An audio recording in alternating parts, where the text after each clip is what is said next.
Baik, terima kasih. Assalamualaikum warahmatullahi wabarakatuh. Mudah-mudahan nggak ngantuk ya. Mudah-mudahan. Mungkin langsung saja saya panggilkan partner saya, pembicara utama kita, yaitu Mas Priyo. Insya Allah beliau ini pengusaha muda. Nah, kalau kita lihat di profil picture coba. Nah, inilah kita bisa baca bersama, beliau ini bernama lengkap Priyo Agung Wicaksono. Nah, lahir di Purbalingga 6 Agustus 1988. Satu angkatan ya, sama saya nggak jauh-jauh beda. Nah, kemudian beliau dari Sti Hamfara Yogyakarta. Nah, kemudian istri beliau ini namanya Mbak Eka, fotonya ada. Nah, beliau ini adalah founder dan owner Seba Group. Nah, nanti Seba Group itu detailnya gimana nanti kita ulik bersama, kita tanyakan. Kemudian juga beliau menulis buku Gara-gara Raincoat. Kayaknya cocok juga ya dijadiin apa ya, kok film-film di SCTV itu apa namanya? Apa? FTV, Gara-gara Raincoat. Biasanya kan gara-gara apa gitu kan ya, cintaku bersemi di mana gitu kan. Nah, ini Gara-gara Raincoat. Nah, kemudian beliau juga founder platform belajar mentor.co.id. Masya Allah, luar biasa. Masya Allah. Ya, monggo. Ini teman-teman tuh pengen tahu apa sih Seba Group ini, produknya apa? Ya. Nah, mungkin bisa dijelaskan lebih jauh lagi. Sambil duduk. Atau berdiri? Kayaknya kita sambil, sambil duduk. Okay. Boleh. Ya, santai aja ya. Ya, kita santai tapi serius, sersan. Baik. Baik, bismillahirrahmanirrahim. Assalamualaikum warahmatullahi wabarakatuh. Waalaikumsalam warahmatullahi wabarakatuh. Kurang semangat. Assalamualaikum warahmatullahi wabarakatuh. Waalaikumsalam warahmatullahi wabarakatuh. Kurang semangat. Assalamualaikum warahmatullahi wabarakatuh. Waalaikumsalam warahmatullahi wabarakatuh. Terlalu semangat. Terlalu semangat. Masya Allah. Oke, Masya Allah. Alhamdulillah rekan-rekan sekalian, saya berbahagia sekali berjumpa dengan kawan-kawan semua. Kawan-kawan mahasiswa ya. Yang mahasiswa? Angkat tangan. Yang bukan mahasiswa? Yang enggak akan angkat tangan kalau saya bilang angkat tangan? Oke, justru malah banyak bukan mahasiswa ya? Iya, 50-50 lah ya. Oke, kalau gitu saya tanya lebih spesifik. Yang punya usaha? Masya Allah, ternyata banyak pengusaha yang hadir Nah, saya pada doakan kesempatan mudah-mudahan usahanya berkah dan makin ini. berkembang. Amin ya Allah. Yang sedang memikirkan usaha? Baru mikirin ya? Iya. Insya Allah. Ada 20. Mudah-mudahan nantinya membuka usaha. Amin. Oke. Baik, tadi pertanyaannya? Pengen tahu lebih detail tentang Seba Group. Seba Group. Oke, baik ya. Ini barangkali tahadus bin nikmah saja kepada rekan-rekan sekalian yang sedang memikirkan usaha dan sedang membangun usaha. Tapi barangkali justru ada rekan-rekan yang punya bisnis yang inspiratif. Yang di dunia fashion. Enggak ada. Oh, satu. Oke. Properti? Ada. Oh, Bapak ya. Masya Allah ini. Saya panggilnya Mas atau Pak? Yang di bidang IT? Dua. Yang di bidang industri? Tuh, 2, 3. Oke. Yang di bidang perdagangan umum ya? Dagang gitu ya. Baik yang impor, ekspor dalam negeri ada? Banyak juga banyak ya. juga. Oke, baik. Alhamdulillah ini jadi kalau bicara di Seba Group memang kita domainnya adalah di fashion. Fashion muslimah. Ceruk yang kita ambil adalah muslimah. Seba Group saat ini menaungi 3 brand. Ada brand namanya Seba. Seba itu lebih ke raincoat ya. Raincoat muslimah yang didesain secara khusus untuk muslimah berhijab. Karena muslimah berhijab itu kebutuhannya secara khusus. Dia tidak bisa menggunakan yang jas hujan setelan, celana ya, atau yang kemudian menggunakan seperti Batman terbang-terbang itu. Gamis gitu ya? Ya. Jadi ini bentuknya gamis. Nanti kalau mau lihat buka saja www.seba.id, mau lihat detailnya seperti apa. Kemudian ada 2 adalah brand Khusyu, itu lebih ke outwear ya, untuk jaket, coat, kemudian keperluan muslimah berkendara biasanya begitu. Dan brand ketiga ada namanya Khusyuk. Nah, lebih kepada keperluan daily hijab, kemudian juga sekarang dibuat ada Khusyuk Premium untuk keperluan wedding dress ya, khusus yang syar'i. Jadi memang seperti itu. Nah, itu sedikit gambarannya, dan qadarullah untuk saat ini ada kurang lebih 200-an agen di seluruh Nusantara. Jadi Masya kita Allah. keagenan seperti itu gambaran umum. Baik. Ternyata luar biasa pembicara kita, pemateri kita yang sudah ada di depan ini, ternyata tadi agennya aja ada 200-an. Enggak ada di sini.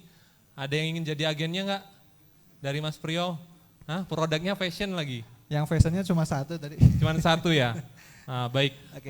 Tapi nanti ke depan kita akan lebih membahas kepada bagaimana aplikasi bisnis syariah ini bisa dijalankan, yaitu bagaimana Rasulullah itu membangun bisnis syariah. Nah, nanti kita akan mengulik 4 pilar apa saja yang harus dimiliki atau syarat-syarat yang harus kita penuhi untuk menjadi seorang pebisnis muslim. Nah, tapi masalahnya saya mau nanya, kenapa ingin jadi pengusaha? Waktu itu? Iya. Kepepet. Kepepet. Nah, ini kan unik juga. Orang kepepet aja bisa jadi pengusaha. Lah, benar. Pengen nggak kepepet jadi pengusaha? Iya. Saya aja pengen, baru dengar kan. Oke, saya tanya ya. Tadi kan udah disediain sama Ustadz Dede kan? Iya. Namanya pengusaha itu nggak kepikiran kan? Saya kan dari kampung. Yang dari kampung? Atau nggak dari kota lah ya? Kamu dari kota. Mungkin pertengahan dari situ. Tapi berpikir nggak kita di kampung itu diajarin jadi pengusaha? Nggak ada kan? Yang ada jadi pedagang, betul? Ya. Saya hidup sejak kecil bersama Pak D saya. Pak D saya itu dagang tempe, datang ke Cambah. Dagang apa namanya? Toge. Toge, betul. Ya. Itu rajanya toge itu. Pak D saya sama Bu D saya. Namanya siapa? Nanti kita searching. Kalau mau cari toge. Beliau ada. Tapi D, sekarang kan? udah enggak, karena udah enggak masanya. Nah, setiap hari saya membantu beliau itu untuk mempersiapkan toge-togenya. Togenya itu harus disiram pagi siang sore. Ya kan? Tugas saya itu menyiram toge gitu. Jadi saya pikir capek banget ya jadi pengusaha ya. Tapi saya ngelihat pada saya itu beli apa-apa itu enak banget. Beli motor cash ya kan, apa-apa cash gitu, enak banget itu. Enggak ngeliat ke togenya ya? Enggak ngeliat ke togenya. Pak D beli apa-apa gampang kok ya? cuma jualan toge gitu kok bisa begitu. Nah, saya belum kepikir. Lantas kemudian ibu saya bilang, "Leh, kamu nanti kalau besar jadi guru." Karena bapak saya almarhum itu usia 36 tahun meninggal. Karena niat mulianya pengen jadi guru, anaknya jadi guru saja. Selama kurun waktu sampai kuliah, ibu saya masih memimpikan saya jadi guru. Ya. Waktu itu, tapi hati kecil saya nggak mau jadi guru. Kenapa? Stres saya. Ibu nggak bilang harus jurusan apa gurunya? Enggak, pokoknya harus guru. Harus guru. Ya, waktu itu karena saya nggak setuju, maka saya daftar PGSD waktu itu. PGSD dengan setengah hati pengen menggugurkan kewajiban kepada ibu saya. Tapi dalam hati kecil saya tetap nggak mau. Betul, saya ujian setengah hati ngerjainnya, alhamdulillah nggak lulus. Alhamdulillah nggak lulus. Benar, ya. kalau jadi lulus, yang disyukuri ya. Ya, ada nggak seperti itu yang pengen orang tuanya begitu? Ada. Ya, sekarang mungkin sudah bukan zamannya Siti Nurbaya ya. Oh, nggak ada hubungannya ya. Lantas kemudian ketika saya mengambil jurusan bisnis Islami di Setai Hampara itu, saya terbuka bagaimana membangun sebuah bisnis. Tapi memang secara filosofis. Nah, qadarullah saya menikah, kondisi ternyata tantangan berat utamanya ternyata waktu itu adalah ekonomi, Mas Wahyu. Oke. Nah, saya diuji dengan ekonomi, kemudian waktu itu saya bekerja, istri saya masih kuliah. Jadi waktu itu untuk makan saja, itu kita makan, mohon maaf ya, kita makan dari tahu kemarin ya, yang ada terus saya goreng lagi, saya bikin sambal dengan cabai yang ada ya kan, terus makan berdua, karena nikmat banget gitu. Dan itu beberapa kali kita dihadapkan pada situasi sulit. Ini waktu itu jadi ketika itu masih kuliah tapi sudah menikah? Saya sudah lulus tahun, istri saya masih kuliah. Oke. Nah, karena saya dulu kuliahnya juga beasiswa. Jadi memang secara finansial kita tidak mikirin ke situ. Dan Nah. berprestasi berarti biasanya beasiswa itu. Ya, ujian kemudian lulus gitu saja. Kalau beasiswanya yang dimaksud adalah begitu masuk ujian kemudian lulus itu dapat. Nah, lantas kemudian situasi sulit itu membuat kita berpikir kayaknya bisnis gitu. Kayaknya harus nambah penghasilan dari di luar pekerjaan. Iya. Karena waktu itu saya sakit, sudah 3 bulan saya tidak masuk, mau nggak mau kan harus keluar dengan sendirinya kan nggak enak gitu. Akhirnya kita jualan, mau nggak mau harus jualan. Nah dari situlah wa yarzuqhu min haitsu la yahtasib gitu. Rezeki Allah itu mau hadir lewat hal-hal kondisi di mana kita berbisnis itu tadi. Dengan maklumat tadi ketika kita belajar ya, kuliah di bisnis Islami, jadi mengaplikasikan akad-akad bisnisnya itu ke dalam bisnis online. Jadi nggak ada istilah hijrah-hijrah dulu lah ya, kita Nggak bisnis ada, dari yang riba-riba kemudian. Tapi ini langsung apa yang kita dapatkan dalam kuliah diaplikasikan dalam bisnis. Hijrahnya hijrah pribadi. Kalau saya pribadi dulu saya aktivis, tapi aktivis pacaran. aktivis pacaran. Dan itu hijrahnya saya dari situ. Istri saya hijrahnya dari dancer dan aktris figuran. Itu ada cerita sendiri itu.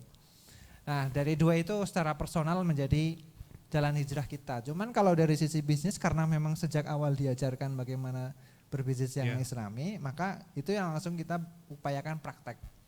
Tapi menariknya Mas, sudah ngerti ilmunya, nggak tahu prakteknya. Nah, cara prakteknya juga masih bingung ya? Ya karena gini, kita kan diajarin ngajinya ya, ngaji bisnisnya. Lantas kemudian untuk praktek di lapangan kayak mana sih? Nah kita ternyata harus belajar. Karena ternyata bisnis itu ada 2, nih boleh dicatat. Orang-orang itu belajar ada 2 ilmu. Pertama itu business skill, ya. Yang kedua technical skill, ya kan. Orang-orang tua kita itu bisa masak, bisa bikin kue. Tapi bisa nggak beliau-beliau itu ada yang kemudian jadi pengusaha besar, bikin rumah makan catering gitu kan. Atau kemudian bikin misalkan saja toko bakery gitu. Tidak kan? Nggak langka gitu. Kenapa? Karena tidak punya business skill. Nah ceritanya kita itu nggak bisa ngejahit, nggak tahu dunia konveksi gitu. Iya. Tapi kita justru malah nyemplung di dunia yang tidak kita ketahui. Caranya apa? Dengan business skill. Nah dari situ ternyata gegabung itu Mas Wahyu. Dari situ kemudian berawal usaha kita. Jadi kalau teman-teman nggak tahu secara teknis bagaimana caranya, ya cara buat bikin itu, nggak perlu khawatir. Yang terpenting menurut kita waktu itu adalah kita menguasai dulu bagaimana business skill.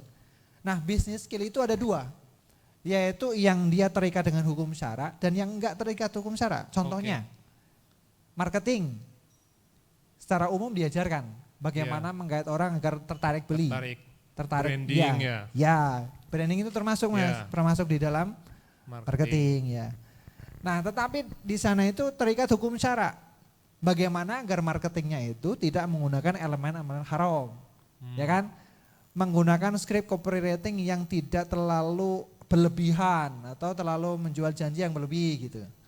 Dan yang sesuai dengan apa adanya gitu. Dan tidak boleh berbohong, tidak boleh memanipulasi dan seterusnya.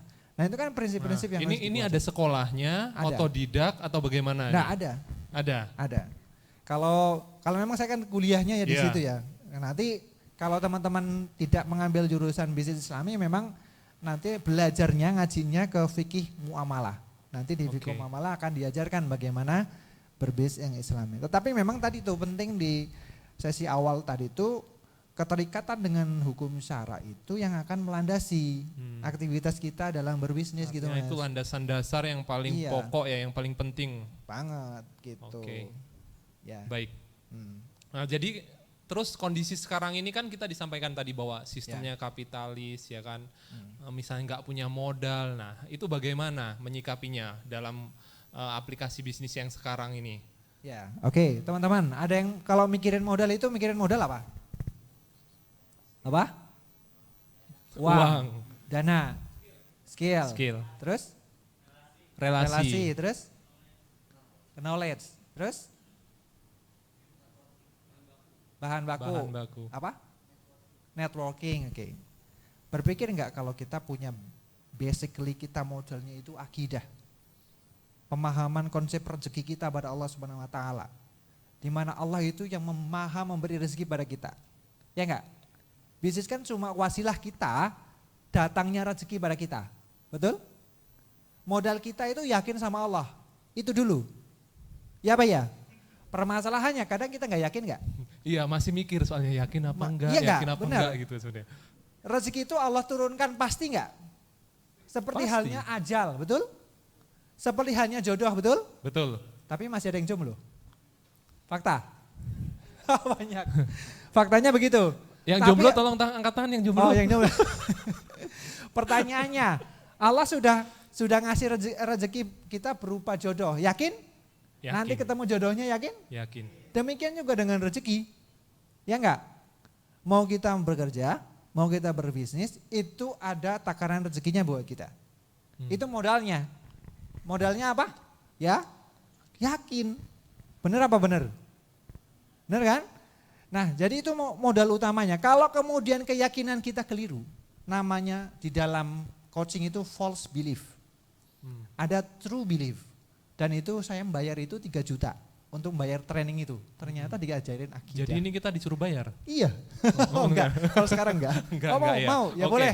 Nanti masuk info. Jadi dibocorin di sini ya nanti Iya. ya. Oke. Namanya false belief. Coba teman-teman.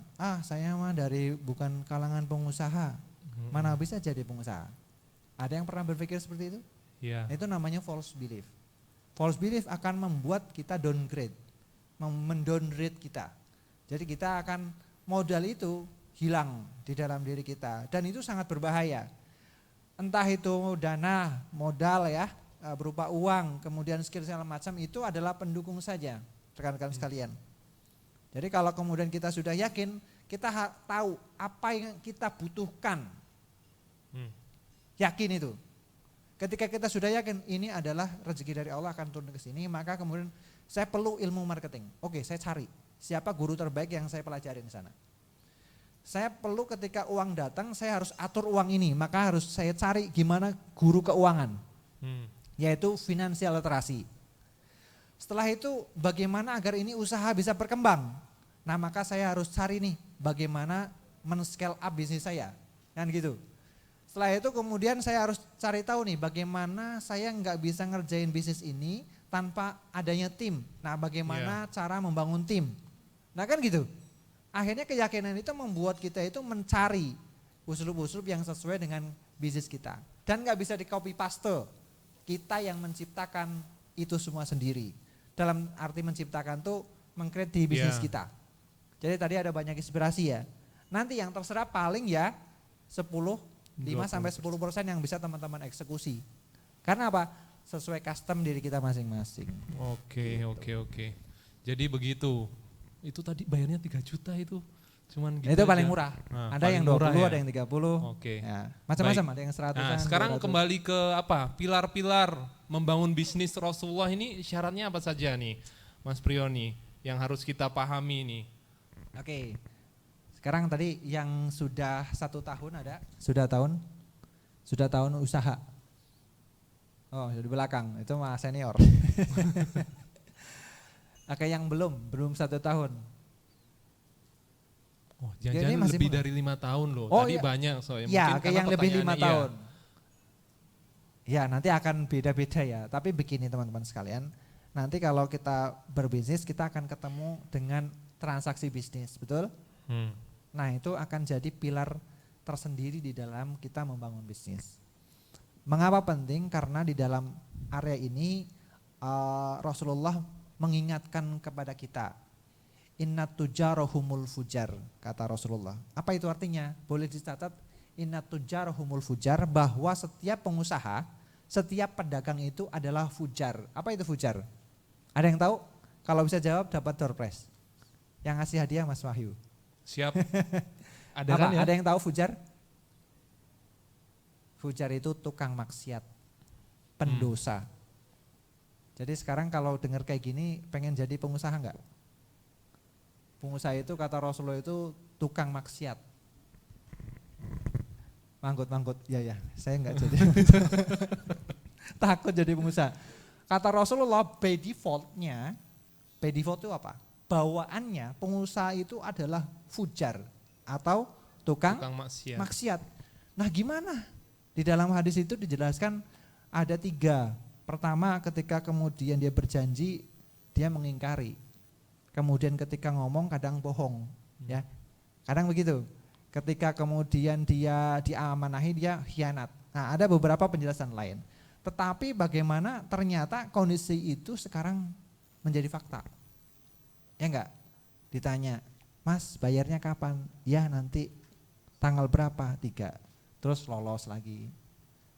"Ya nanti," ya kan? Dan seterusnya. Itu kan berjanji tapi mengkhianati. Padahal harus ditentukan karena tijarah kalau sudah jadi qard, sudah jadi hutang itu wajib dipenuhi. Dan itu tantangan luar biasa bagi kita.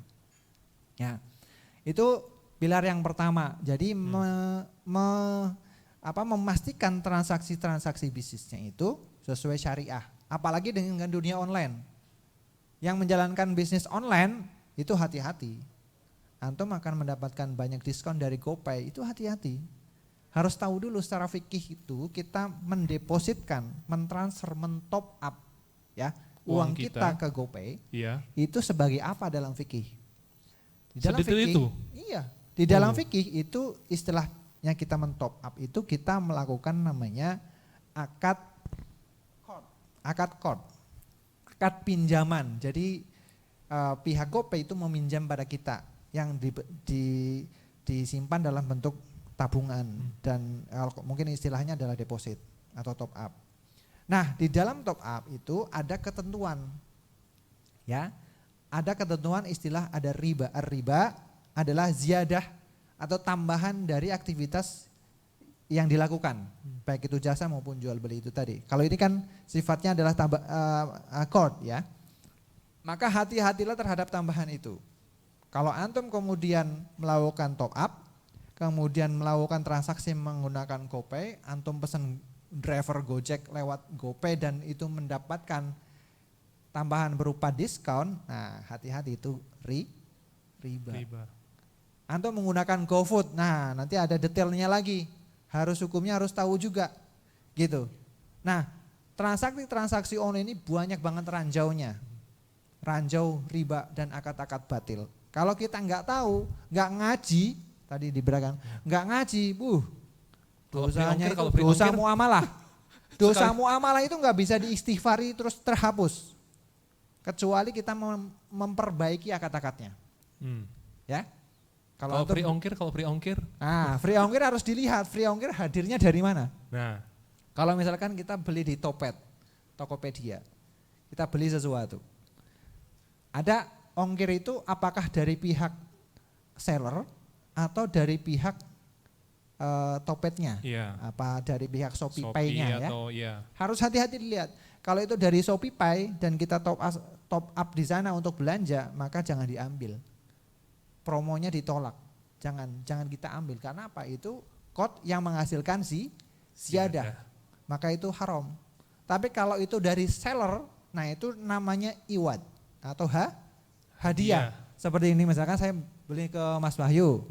Mas, saya beli laptop, iya. Saya kasih hadiah misalkan mouse. Mouse itu bukan riba tetapi iwad hadiah. Gitu, ya. Jadi harus dilihat detail. Nah, bolehnya gimana? Nah, bolehnya hanya sebagai media transfer atau transaksinya saja, ya, untuk misalkan Shopee Pay atau GoPay dan seterusnya. Jadi itu transaksi dan ini banyak banget macamnya. Nanti antum ketemu dengan riba fadl, riba nasiah dan seterusnya.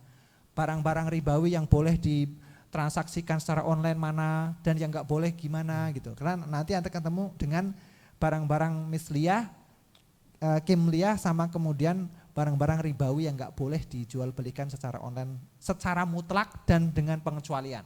Nah, kan nggak ngerti kan? Masya Allah. Nah, itu apa yang kita pikirkan coba? Saya itu berpikir bahwa Masya Allah ternyata Islam itu sempurna ya. Nah, gitu. Banyak solusinya. Ya kan kita berpikir ini tahun 2022 gitu. Kita itu bisa menjawab pertanyaan. Kalau kita belanja online sampai detil ya. Free ongkir itu boleh apa enggak? Itu kita bisa jawab. Tapi ketika kita paham ilmunya ya kan. Tapi Ya. bayangin ketika kita tadi gelap gitu kan, nggak tahu ilmunya, ya udahlah hajar aja Ya. deh. Yang penting gue belanja gitu Oke. kan. Nah, Masya Allah luar biasa kan. Karena ada pertanyaan menarik Mas. Coba tadi Iya. yang bilang bisnis itu harus dengan dana, uang. Coba angkat tangan tadi. Yang bilang. Ini Mas ya? Bilang tadi ya? Bukan. Bukan. Oh, yang pakai baju ya? Nggak berani mengakui. Bukan, takut ya? Takut. Nah, nanti buat ujian. Yang baju kuning ya? Dari UI bukan? Oh dari tadi, oke. Dari UT. Mas tadi bilang dari dana ya? Oke, sekarang bagaimana membuka bisnis tanpa dana? Tanpa Nah. uang? Bisa nggak gitu. Nah, sekarang tulis di bukunya rumus duit sama dengan duit sama dengan ide plus eksekusi.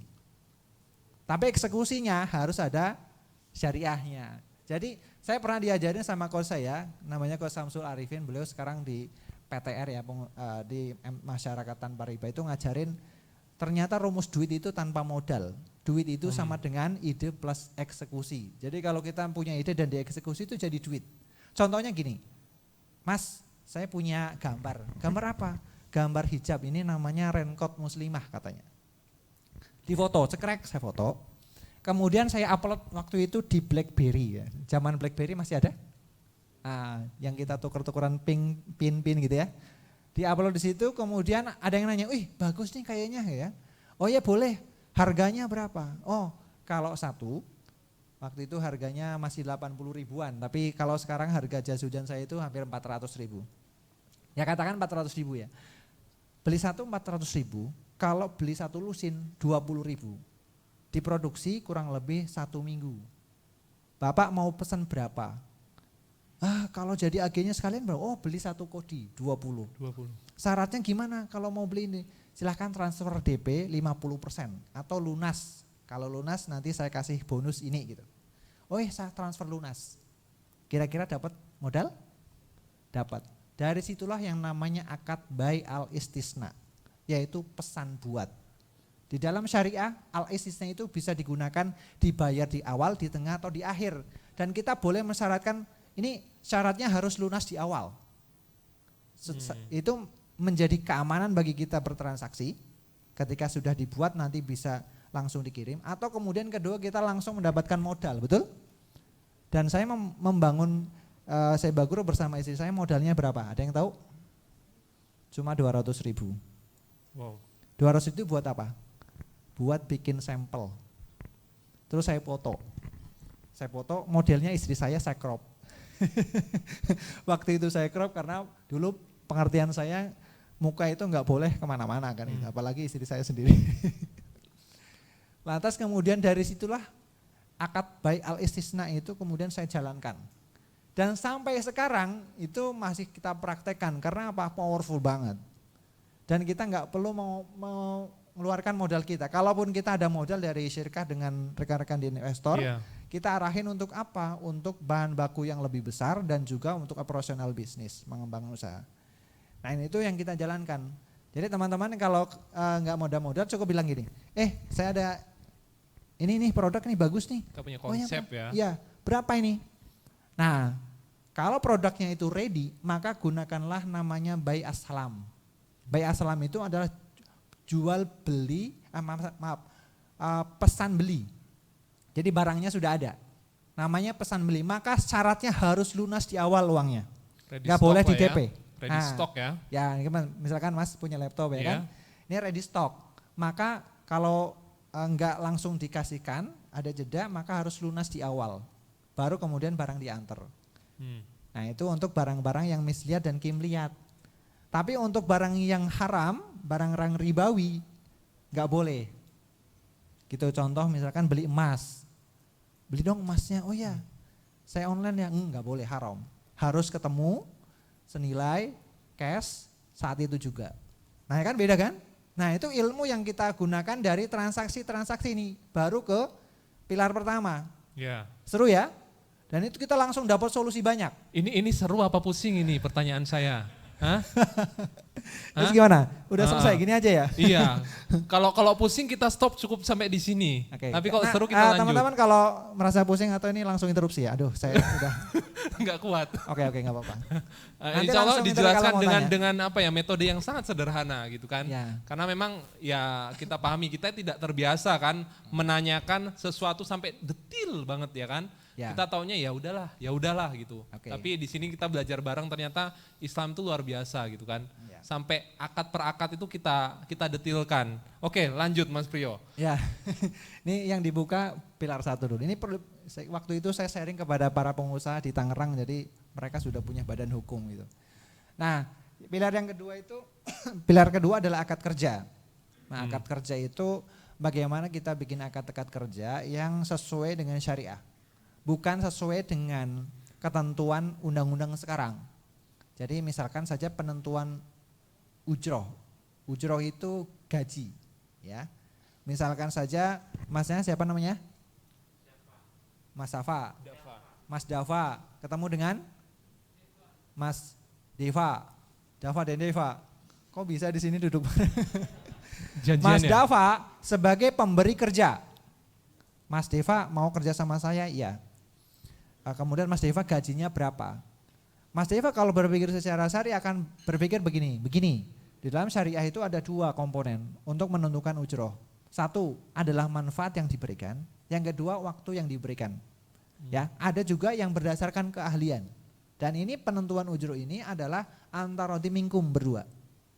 Kalau gitu mah, keahliannya apa? Oh, saya mah keahliannya IT, saya bisa begini-begini. Oke. Kamu mau minta gaji berapa? Mas Dava tanya Mas Deva. Saya minta 5 juta misalkan. Waduh, saya kayaknya nggak bisa nih. Saya bisanya 6 juta. Oh gitu, ya udah, saya kasih 6 juta. Tapi kamu harus bikin begini ya, ini gitu. Oke, siap. Sedangkan kalau dicek nih misalkan di mana? Di UMR. UMR-nya kalau bekerja begitu berapa sih? Oh, kalau di Tangerang 3,6, kalau ini 4 juta. Oh, berarti nggak sesuai UMR ya? Malah boleh. Atau di bawahnya sesuai dengan kemampuan perusahaan. Ya. Tidak memaksakan. Jadi patokannya bukan pada UMR. UMR itu akan menzolimi pemberi kerja atau penerima kerja. Tetapi dengan antara dimingkum itu tidak ada yang terzolimi. Maka kemudian penentuan upah dengan dipaksakan dengan undang-undang itu sebenarnya secara syariah batil. Nah itu akan nyambung kalau kita bahas akidah syariah, ya. Kemudian yang ini masalah akad-akad kerja. Kemudian pilar ketiga itu adalah permodalan. Tadi sudah disinggung ya, bagaimana riba dan segala macamnya itu ada di mana. Boleh nanya sekalian, ketika di akad kerja tadi, misalkan UMR yang kita kan kita punya patokan UMR. Ya. Nah, tapi artinya kita memberikan di bawahnya. Ya. Apakah itu kita tidak menjadikan kita bermasalah misalkan dari pihak otoritas ataupun pemerintah terkait upah yang kita berikan? Ada kewajiban apa mematuhi itu? Kewajiban kita kepada syariah, bukan kepada manusia.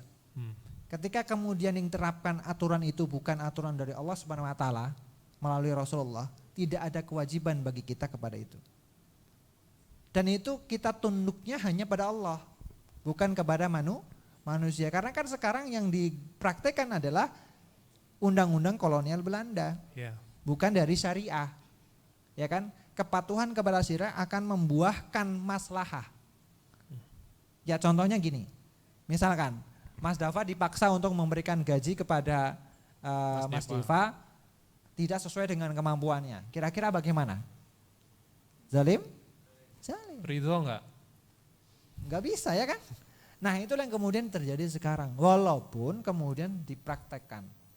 Ini yang kemudian menjadi pembahasan tersendiri di pembahasan di ekonomi ya. Kalau kebijakan-kebijakan itu tidak sesuai dengan syariah. Tapi ini kan pembahasan yang nanti lebih dalam, yang lebih dalam. Nah itu kira-kira terjawab ya.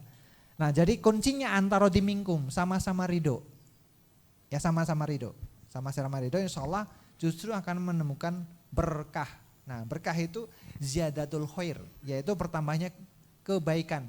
Walaupun misalkan gajinya di bawah UMR, tapi kalau merasa cukup, itu berarti ciri-ciri dari berkah. Berkah akan meningkatkan rezeki yang lain. Contoh, kesempatan beribadah lebih nikmat, ya enggak? Kemudian hati lebih tenang, ya kan? Bahagia, ya. Dan itu rezeki yang luar biasa. Nah, Dan pernah nggak teman-teman ngerasain hal-hal seperti itu? Pernah? pernah, Nah, alhamdulillah. berarti itu ciri-ciri berkah ya? Amin, insya Allah. Masya Allah. Itu insya Allah. Dan tadi ya, ke berapa? 3. 3.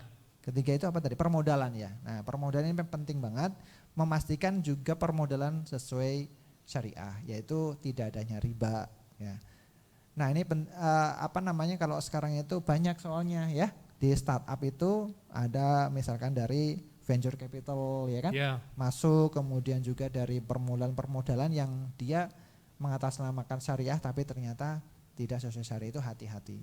Jadi memang permodalan ini menjadi penting bagi kita untuk memastikan modal atau working capital yang kita gunakan itu benar-benar sesuai syariah. Dari mana? Tahu dari sumbernya. Nah, karena kita biasanya menolak dari yang perbankan walaupun diteleponin untuk ngambil ya sama kita sekali. Meskipun ada tanda petik ada syariahnya. Ya, sama sekali kita nggak pakai dari lembaga konvensional apalagi maupun dari lembaga syariah kita nggak pakai. Dari mana modalnya? Dari para sohibul mal. Sohibul mal di dalam syariah itu dalam konsep syirkah. Maka nanti di pilar keempat itu namanya ada perusahaan syariah. Nah, perusahaan syariah itu pada prinsipnya menggunakan prinsip-prinsip syirkah. Nah, walaupun nanti mungkin badan hukumnya PT atau CV gitu kan. Nah, tapi yang akad-akad di dalamnya harus digunakan adalah akad-akad syariah. Kenapa? Karena nanti PT atau CV itu masuknya syirkah musahamah, syirkah yang di dalam syariah itu dilarang. Kenapa? Ada beberapa akad yang batil di sana. Akad batilnya gimana? Contoh gini. Syirkah di dalam PT itu seperti halnya seorang wanita menikah dengan seorang wanita, kemudian meminta laki-laki lain untuk menghamilinya. Bisa kebayang ya, itu batil kan? Dosa kan? PT itu bertentangan syariah karena apa? Karena dia antara sohibul mal dengan sohibul mal, mereka bersyirkah, ya, tetapi mengangkat direksi untuk menjalankan usaha dengan sebagai pekerjaannya. Kelirunya apa? Di dalam syirkah itu tidak ada yang seperti itu. Tidak ada hanya perkumpulan modal saja. Syirkah itu pasti ada pemodal dan ada pengelola. Dan pengelola itu tidak boleh mendapatkan gaji, tapi dia mendapatkan bagi hasil berupa persentase. Bisa dipahami? Ya itu. Ya, cerdas semua mahasiswa. Masya Allah. Ya, jadi disitulah kemudian batilnya dari sisi fikihnya. Maka gunakan itu hanya sebatas lembaga. Nah, kalau yang tadi saya dengar cerita di belakang katanya ada yang ekspor, sudah ada yang ekspor ya? Wah, itu luar biasa. Jadi kalau menggunakan bank, menggunakan badan hukum itu sebagai legalitas saja, Mas. Ya, tetapi prinsipnya harus digunakan akad-akad yang benar. Ya, misalkan kita menggunakan bank harus menggunakan bank konven. Oke. Hanya gunakan untuk biaya transfer saja atau menggunakan itu untuk transfer saja dengan biaya. Itu namanya ijaroh, boleh. Boleh ya. Ya kan? Kita menggunakan bank konven untuk transfer, sah. Ya. Dan di sana ada biaya admin boleh, itu ijaroh. Boleh, sah saja. Tetapi tidak menggunakan itu untuk akad-akad, misalkan saya nabung nih untuk deposito. Iya, mendapatkan tambahan deposito ya. berjangka ya kan, dapat bagi hasil apa bunga sekian persen setahun, 4% apa 7%, nah itu haram, nggak boleh kita ambil. Begitu juga dengan syariah, yang syariah, karena banyak koreksi di sana. Nah itu harus hati-hati. Nah itu Mas, Baik. 4 pilar itu kalau insya Allah dijalankan, wow luar biasa. Tapi kalau pilar tadi yang pertama transaksinya aja dulu, transaksinya dibenerin, nah ini kita nanti mulai merasakan nyaman, wah nikmat sekali bisnis syariah. Masya Allah. Jadi tadi apa saja 4 pilar membangun bisnis syariah, bentuk perusahaannya, transaksi bisnisnya, akad kerjanya, dan permodalannya. Nah, ketika kita memahami 4 hal ini secara baik, kita aplikasikan dengan benar di bisnis kita, insya Allah kita bisa membangun bisnis syariah yang diberkahi gitu. Mungkin kita berikan sesi tanya jawab untuk teman-teman kalau misalkan ada yang ingin ditanyakan atau tadi penjelasan dari Mas Priyo yang kurang pas atau gimana. Saya kira berikan applause dulu buat teman-teman. Oke, kita berikan applause dulu. Oke, boleh teman-teman. Biar nggak ngantuk. Oke. Takbir coba. Takbir. Allahu Akbar. Woi, bunyi juga loh, luar biasa. Ada yang gini soalnya. Allahu Akbar. Ya biar bunyi. Baik. Oke. Silahkan apabila ada pertanyaan kita buka. Nah, silahkan berikan mic-nya panitia.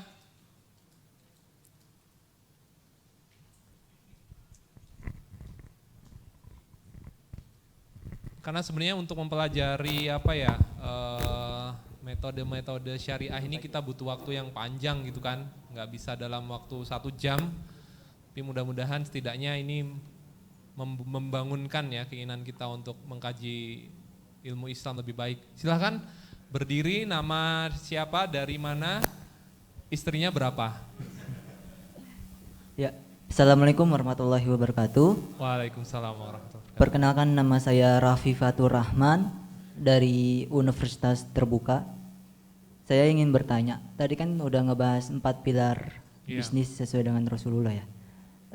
Pertanyaan itu, bagaimana sih cara membentuk mindset untuk kaum milenial ini untuk menjadi pembisnis sesuai dengan 4 pilar tersebut? Luar biasa. Terima kasih. Nah, ini pertanyaannya bagus banget ya. Gimana caranya membangun bisnis sesuai 4 pilar untuk kaum milenial? Iya, karena saya kaum kolonial. Oke. Kalau saya itu justru bukan milenial, saya Gen X namanya itu. Iya, Gen X kan ya. Gen Y ya. Gen X itu lahir di 80-an, saya 80-an, istri saya 90-an. Jadi memang saya ketemu X sama lebih canggih kalau dia bicara gadget ya. Oke, ini pertanyaan menarik Mas. Prinsipnya ini diingat-ingat Mas. Saya belajar ini menyentak saya. Kalau antum semua kan tahu menuntut ilmu hukumnya apa? Wajib. Dalilnya apa? Thalabul ilmi faridatun ala kulli muslim. Artinya menuntut ilmu adalah kewajiban setiap muslim. Betul? Senada dengan itu ada juga dalil dari hadis Rasulullah. Silahkan antum catat dan ingat-ingat dan terapkan ini, komitmenkan dalam diri antum. Menjadi pilar antum sebagai seorang milenial adalah ini dalilnya. Kok jadi serupa? Astagfirullah. Tadi dulu. Thalabul halali ya. Thalabul halali wajibun ala kulli muslim. Itu dihafal ya. Saya bareng-bareng ayo. Thalabul halali wajibun ala kulli muslim. Jadi mencari yang halal adalah kewajiban. Wajib bagi muslim. Jadi seandainya kalau muslim itu masih mencari yang haram, dosanya double. Dia mencari yang keharaman itu dan meninggalkan kewajibannya hanya mencari yang halal. Betul? Jadi itulah prinsipnya. Kalau kemudian itu sudah dipegang, ya, apalagi kemudian Rasulullah tadi mengatakan innal fujarahumul fujar, ya, yaitu pedagang itu tempatnya itu dosa, ya, pendosa, maka berhati-hatilah karena di sini biasanya karena ditinggalkan kewajiban mencari yang halal. Kemarin datang ke rumah itu cerita ke saya punya hutang di 25 titik masih sisa sekitar 1,6 M dari 3 M yang ada. Luar biasa Pak gitu. Dan kenapa itu bisa dulu dilakukan Pak? Ya itu saya nggak ngerti itu halal dan haram, akhirnya ditabrak semua. Dan itu yang ditabrak ternyata haram-haram semua dan itu dikiranya nikmat yang ada gitu. Jadi kalau kemudian ini mentalitas ada, mindsetnya ini ada, maka dia akan selamanya mencari yang halal saja. Misalkan kemarin ini ada peserta ini dari Tangerang, Mas Riza itu. Mas Riza dapat pesan bikin website, budgetnya 50 juta. Masya Allah. Ya. Keren nggak? Ada yang mau nggarap? 50 juta? Kalau nggak berani saya tambah 100 juta. Wih mau ya? Tapi bisnisnya websitenya website judi, mau nggak? Nah, Mas Riza menolak itu. Ya Allah, ini gede banget itu kan, ternyata website judi. Nanti kalau bikin kena pasal, mau? Nah, siap-siap di penjara ya. Dan dia menolak itu, menolak yang haram. Kira-kira gimana? Bangga banget. Wah, aku muslim, aku menolak yang haram. Karena apa? Dalilnya sudah jelas. Tolabul halali wajibun ala kulli muslim. Ya enggak? Lebih baik kita mendapatkan rezeki yang gede, rezeki omset yang besar, ya, daripada kecil itu haram. Betul? Mungkin kita dibilang aneh ya menolak. Karena hal itu mindsetnya antum kan Ya. yang penting kecil, yang penting berkah. Ya enggak? Kenapa mindset kita enggak ubah gitu? Yang enggak apa-apa kita dapat rezeki yang banyak tapi berkah gitu. Benar. Benar enggak? Mindsetnya itu harus diubah. Karena dia anggapnya yang halal, yang berkah itu biasanya sedikit. Maka karena sedikit, yang halal-halal sedikit, mas, cari yang haram aja susah. Nauzubillah ya. Nauzubillah min.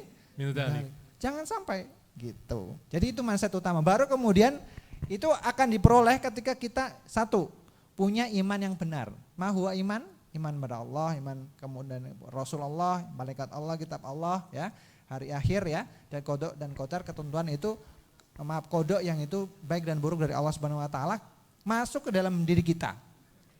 Yang itu nantinya membuat kita punya namanya akidah. Apa itu akidah? Nah, akidah itu tasdikul jazm, keyakinan yang pasti kepada apa?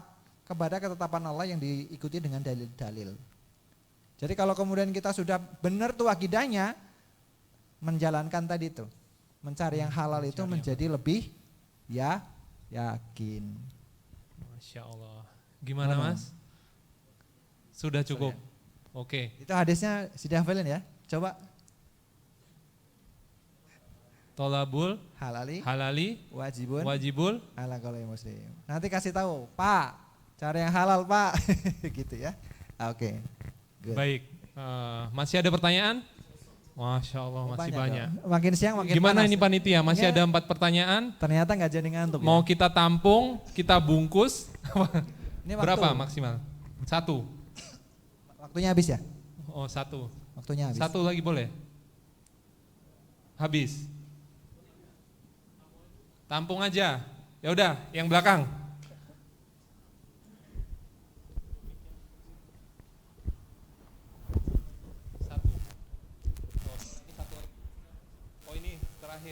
Oke. Assalamualaikum warahmatullahi wabarakatuh. Waalaikumsalam warahmatullahi wabarakatuh. Perkenalkan, saya Rizan dari Universitas Krishna Dwi Payana, domisili di Tanjung Priok. Sebelumnya saya ingin bertanya, saya kan profesinya sebagai seorang eksportir. Dan tadi ada poin-poin yang saya mendengarkan, kalau kita membeli barang ke orang itu awalnya harus memesan, setelah memesan itu kan dia harus membayar lunas, ya tadi apa? Ya. Yang mau saya tanyakan, gimana kalau misalkan saya memesan barang, tetapi tidak membayar lunas, ataupun hanya men-DP dengan persetujuan si pemilik barang. Apakah ini dibolehkan secara Islam atas persetujuan pemilik barang? Yang pertama. Satu aja? Oh, satu aja ya? Ini satu aja. Ya. Oh, satu. Dan bagaimana terkait masalah rekber antar bank? Ya, tadi sudah disinggung ya? Ya. Ya, nanti yang bank itu nanti kita bahas. Baik, terima kasih. Tetap pegang Mas. Ekspor importirnya barang apa? Kebetulan saya barangnya di perminyakan. Minyak ya? Ya. Oke. Yang tadi yang dikasih contoh, yang pesan dulu belum bayar itu minyak juga? Ya. Oke. Rata-rata sistemnya seperti itu.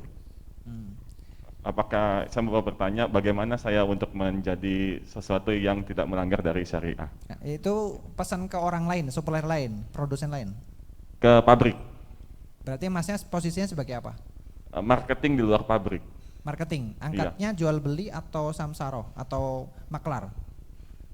Bisa dikatakan saya kepada pembeli itu saya menjualkan barang dagangan. Menjual ya, berarti Iya. penjual masnya ya? Iya. Ya, Cuma saya ngambilnya dari pabrik. Ya, tapi bukan wakil pabrik kan? Bukan. Bukan. Jadi ke pabrik sebagai pembeli, Ya. kemudian ke customer sebagai penjual. Betul. Akadnya membayarnya belakangan kepada perusahaan pabriknya Iya, betul. setelah menjualkan ya. Ya. Oke. Itu saja ya. Ya. Itu nanti jadi pembahasan satu pertanyaan sendiri. Nah, yang perlu diperhatikan masnya, kalau kemudian ini untuk pelajaran kita semua, bahwa ada namanya barang misliat. Barang misliat itu barang yang ditakar, ditimbang dan dihitung, itu wajib madbut namanya. Madbut itu wajib kita terima dulu. Kita ketika beli harus sampai ke tempat kita dulu. Karena Rasulullah melarang malaisang indaka. Jadi malaisang indaka itu adalah haram hukumnya menjual barang yang belum kita terima kita jual. Berarti yang tadi apa? Ditakar, ditimbang dan dihitung. Itu nggak boleh dijual lagi kecuali kita sampai ke kita dulu. Nah, selain daripada yang ditakar, ditimbang dan dihitung, itu boleh langsung dikirim ke customer. Ya. Contoh, misalkan kendaraan atau misalkan rumah atau yang lain-lain lah ya, gitu. Nah, maka kemudian wajib sampai kita dulu. Nah, minyak itu termasuk yang di mana? Ditakar kan? Nah, posisinya harus wajib ke masnya dulu. Ditampung dulu masnya punya ini, barang. Atau masnya punya di sana, ya, maaf, wakil untuk mengurus sampai selesai, tapi posisinya harus sampai ke masnya dulu, ya, baru kemudian dikirim ke customer. Itu namanya misliat. Nah, kalau barangnya kimliat nggak harus, misalkan kendaraan atau rumah gitu. Walaupun kita beli rumah di Jakarta, belum serah terima kunci, tapi sudah kita jual lagi sah. Itu dua jenis barang itu wajib kita lakukan. Gitu. Nah, masalah pembayaran kalau dari customer ke mas itu kan minyaknya sudah dibuat atau sudah ready? Baru dibuat atau sudah ready? Sudah ready. Sudah ready. Ya. Berarti dari sana kemasnya ke customer kemasnya wajib lunas di awal dan nggak boleh ditunda. Nggak boleh dihutangkan lagi. Nggak boleh ya? dihutang, kecuali baru dibuat. Kalau dibuat boleh 50%, boleh 30%, nanti pelunasannya sebelum pengiriman boleh. Baik. Itu ketentuan dari Bai Assalam yang pertama, karena barangnya sudah ready. Dan itu juga menjadi langkah aman mengamankan daripada resiko. Ya, walaupun pertama kita harus sesuai syariat dulu. Nah, itu prinsip-prinsip yang harus dipahamin dan itu harus ngaji memang kalau kita mau paham. Dan insya Allah ini ada kelanjutnya ABC atau apa istilahnya atau business coaching ya untuk melanjutkan itu. Insya Allah nanti tadi ada 4 peserta yang tanya, jangan khawatir karena insya Allah setelah program ini kita akan bikin program kajian intensif untuk teman-teman semua. Amin, mantap gitu. itu. Karena mantap. justru saya yakin akan banyak pertanyaan gitu kan, gimana kita mau paham waktunya cuma 5 jam gitu kan, kita mau kupas ilmu Islam yang sangat luas ini kan gitu. Jadi jangan khawatir gitu, panitia nanti Islamic yang startup ini akan bikin program lanjutan. Betul. Nah, itu nanti kita akan membahas lebih detail gitu. Yang penting teman-teman mau mengikutinya gitu kan, kita bersama-sama mengkaji Islam dalam sisi bisnisnya itu nanti kita sampaikan semua. Oke, jadi siapa yang maaf, siap mengkaji lebih dalam?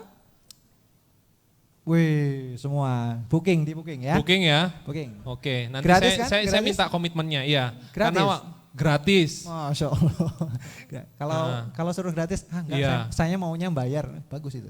Gratis. Gratis apa bayar? Saya tinggal nengok ke belakang aja, gratis apa bayar gitu.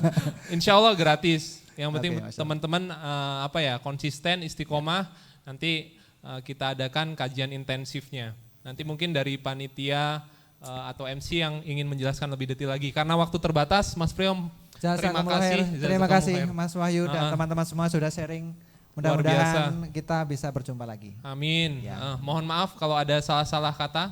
Nanti kita lanjut ke sesi berikutnya. Ya. Jadi sekali lagi saya ucapkan jazakallah khair kepada Mas Sami-sami, Priyo atas ya. waktunya dan kepada peserta. Kita tepuk tangan sekali lagi. Ya. Baik, saya serahkan ke MC. Selfie dulu ya saya ya. Nah, boleh kayak bebas ya. Kayak bebas. Bebas. 1, 2, 3. Ya. Oke. Jazakumullah khair, dari saya cukup sekian. Pesan saya adalah ikuti sesi keempat ini karena ini menjadi kunci buat teman-teman. Siap? Tetap dengan terjaga ya, jangan sampai ngantuk. Kalau ngantuk segera ke belakang ya. Cuci muka. Dari saya cukup sekian. Assalamualaikum warahmatullahi wabarakatuh. Waalaikumsalam warahmatullahi wabarakatuh.